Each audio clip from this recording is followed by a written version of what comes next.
ஒரு அடர்ந்த காட்டில் அனைவரும் பயப்படும் ஒரு சிங்கம் வாழ்ந்தது. அதை பார்த்தாலே எல்லா மிருகங்களும் ஓடிவிடும்.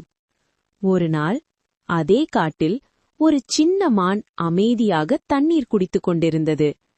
அப்போது ஒரு வேட்டையாளர் வைத்த இரும்பு வலையில் சிங்கம் சிக்கிக் கொண்டு வலி தாங்க முடியாமல் கர்ஜித்தது. எல்லா மிருகங்களும், இது நம்ம எதிரி, இதை விட்டுவிடலாம் என்று ஓடிவிட்டன. ஆனால் அந்த சின்ன மான் மட்டும் திரும்பி வந்தது. அது மெதுவாக வலைக்கருகே வந்து தன் கூர்மையான பற்களால் வலையை கடிக்க ஆரம்பித்தது.